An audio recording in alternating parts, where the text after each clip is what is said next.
영적 심판은 존재하는가? 학교 설립 후 어느 그곳에서 직임을 담당하며 나름대로 보람있는 하루하루를 보내고 있었다. 그러기를 어언 3년이 가까울 무렵이었다. 그러던 중 다나카에게서 편지가 왔다. 그동안 다나카와는 연락이 잘 되지 않아서 교훈을 쌓지 못했다. 서신의 내용은 초청장이었다. 계획대로 그가 조선의 초대 공사가 되었으니 같이 근무하면서 약속을 이행하자고 했다. 그때 다나카와 언어의 약속은 조선을 개선하자는 일이었다. 첫째, 정치적으로 1인 왕도 제도이다. 둘째, 경제 문제, 사람들이 봄이면 보릿고개를 넘기지 못하고 아사자가 곳곳에 넘쳐난다. 셋째, 사회 문화적으로 남존여비 사상은 크나큰 병폐다. 어느가 이런 문제를 지적하자 다나카는 이런 현안에 적극적으로 동참할 것을 약속하였었다. 어느 선생님 안녕하십니까? 먼저 어느 선생님을 소수문하느라 늦었습니다. 알고 보니 근거리에 있었는데도 말입니다. 저는 본국의 명령으로 조선의 공사가 되었습니다. 드디어 때가 왔습니다. 우리가 그때 약속했던 3가지를 이룰 때가 왔습니다. 한국의 백성들은 보릿고개가 되면 수없이 굶어 죽고 위정자들은 타락하고 남존여비 사상으로 여성은 거의 문맹입니다. 이 현안을 개선하지 않고는 조선은 살아남을 수 없습니다. 이런 정치 문화 사이를 제가 알기 위하여 본국을 마다하고 조선에서 공부한 저의 충정을 알아주시기 바랍니다. 선생님은 약속대로 조선의 대의를 생각하시어 결정해 주시기 바랍니다. 1901년 2월 1일 카이쿠 쿠테스 다나카. 다나카의 짧은 서신은 언의의 신금을 올렸다. 언의가 그 짧은 서신 속에 감개무량하지 않을 수 없는 것은 국가의 안의가 서려 있기 때문이었다. 언의는 다나카와 1년여를 같이 공부하면서 그의 성품을 알았고 언의의 포부를 이미 그에게 말한 바 있었다. 그것은 언의가 다나카의 성품을 이미 파악하였기 때문이었다. 그는 온유하며 신실한 사람이다. 그리고 정의로운 사람이며 예지력 또한 있었다. 마음대로 말한 대로 이루어졌으니 나는 그 길을 기꺼이 가리라. 언의는 단호했다. 다나카는 조선이 처한 상황을 너무나 잘 알고 있다. 정치, 경제, 사회, 국가의 미래는 한 걸음도 나가지 못하고 이대로 가다가는 강대국의 일본의 총칼에 짓밟을 것을 그는 언의에게 예견하였었다. 하루속히 국가적으로는 외교, 영미, 유럽과 수교를 맺는 일과 사회적으로는 남존여비 사상을 타파하고 남녀 모두 다 배워서 군사, 정치, 경제, 사회, 문화 발전에 이바지하여야 한다.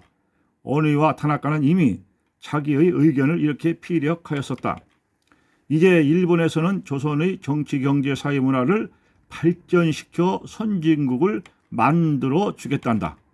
언의가 3년여 동안 몸담은 학교는 초기 때와는 사뭇 달랐다. 선생님을 확보하는 것은 문제가 되지 않았다.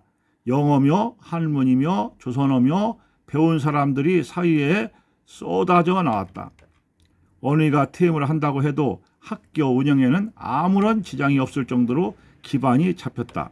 얼마 후 언의는 대사관에서 고위 관리로 중책을 감당한다. 그의 직무는 영국과 미국, 유럽, 일본, 중국 각 나라의 고위 관료와 외교를 수행하는 직무이다. 조선을 알리는 데 더할 나위 없다. 그는 생각했다. 조선을 구한 서희 같은 인물이 되리라. 언의는 할아버지 앞에서 말했던 기억이 새삼 떠올랐다. 서희에게는 나라에서 그만한 중책을 주지 않았느냐? 할아버지의 말씀이었다. 나에게도 그 계기가 온 것이야. 언의는 소리쳤다. 물론 언년도 함께 근무하는 조건임은 말할 나위 없었다.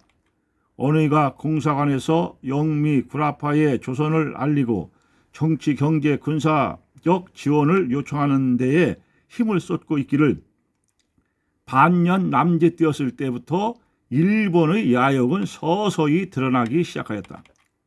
일본의 수뇌부들은 타나카의 뜻대로 언의 바람대로 움직여주지 않았다. 언의가 영미와 구라파의 조선과 정치, 경제, 군사로 수교하는 것을 두고 보지만은 않았다. 그 길을 차단하기 위해서 타나카를 본국으로 송환하기에 이른다. 타나카는 이에 반발하였다. 그러나 메이지 유신의 대부인 아버지의 권유를 뿌리칠 수는 없었다. 타나카는 본국으로 후송되고 새로운 대사가 부임하였다. 사표를 내겠습니다. 할머니는 부임한 지 3개월째인 일본 공사에게 말했다. 어느 양이 여기서 계속 근무하면 그 양에게 돈은 물론 많은 땅도 하사해 줄 것인데 이 좋은 자리를 그만두겠다는 것입니까? 일본 공사가 말했다. 고향에서 결혼하려 합니다. 어느가 말했다. 왜 조센징하고 결혼을 합니까? 여기 있으면 일본 고관대작의 자제와 결혼할 수 있습니다. 일본 공사가 말했다. 고향의 조부모도 돌봐야 하고요. 어느는 하소연했다. 조선의 땅이 일본 대제국 청안 폐하의 것인 줄 모릅니까? 일본 공사가 말했다. 고향의 식구들이 조부님을 돌볼 사람이 없어요.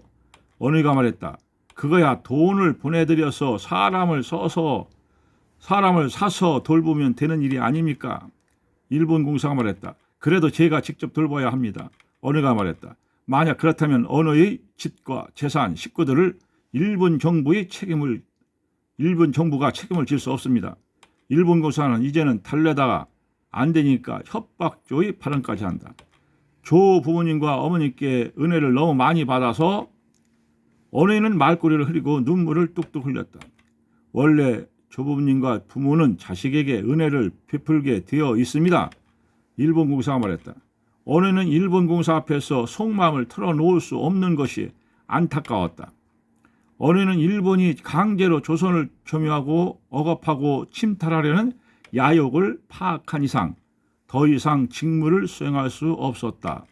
어느가 영적 재판장을 만나지 못했다면 일신의 행복과 안위를 위해서 굴복하였을지도 모른다.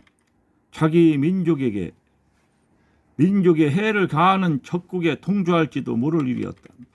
내가 이 땅만 바라본다면 거절할 수 없겠지만 나는 영적 심판의 광경을 목격하고 재판장과 대화를 하였다. 사람은 스스로 한계를 뛰어넘지 못한다.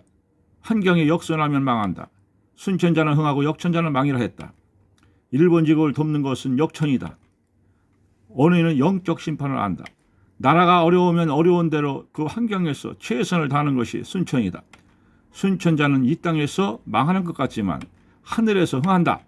어느는 확고하였다. 라스데이스 21-45 중에서